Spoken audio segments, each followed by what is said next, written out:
বিএনপির এমন কোনো নেতাকর্মী নাই মাইন না খেয়েছে। বাড়ি ছিল মিরপুরে, আমরা যা থাকতাম ফার্মগেট। আমি মিরপুর থেকে এসেছি। আজকে আমাদের ভারপ্রাপ্ত চেয়ারম্যান জনাব তারেক রহমান স্যার উনি শহীদ জিয়াউর রহমানের মাজারে পুষ্পস্তবক করবেন এবং দোয়া মিলাদ করবেন, এই জন্য তার জন্য আসছি। অনুভূতি আমাদের ভালোই। উনি বাংলাদেশে আসছে প্রায় 17-18 বছর পর।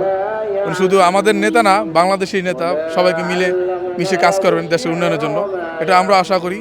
বিএনপির কাছে অবশ্যই প্রত্যাশা আছে, সাধারণ মানুষের প্রত্যাশা, তারা যে অন্যায় অত্যাচার করছে, অপরাধ করে, তার বিচার হবেই, এটা হবে, কোনো ছাড় দেওয়া হবে। তারেক রহমান বাংলাদেশে আসছে কারণ বাংলাদেশে তারেক রহমানের অনেক জনপ্রিয়তা, সেই কারণে আসছে। শেখ হাসিনা আসতে পারবে কিনা, আশা করি আসতে পারবে না। তারপরে সেটা অনেক ব্যাপার, অনেক দীর্ঘদিনের ব্যাপার। তো দৃঢ় বন্ধনের আস্থায় শক্তিশালী স্টিলের আরেকটি নাম জেডএসআরএম।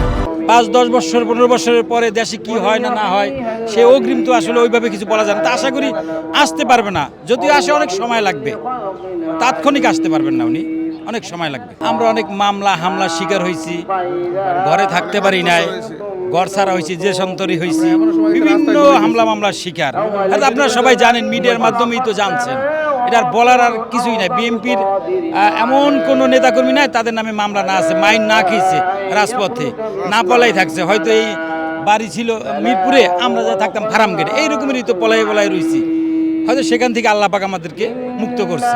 তারেক রহমান আগমনে 18 কোটি মানুষই খুশি। তারেক রহমান আসছে, বাংলাদেশ হাসছে। আপনি দেখেন বাংলাদেশের মানুষের উপরে মানুষ সবাই খুশি আছে, সবাই আনন্দ, মানে ঈদ যেমন আনন্দ উল্লাসের মতন কিন্তু বাংলাদেশ বর্তমান অবস্থানে আছে।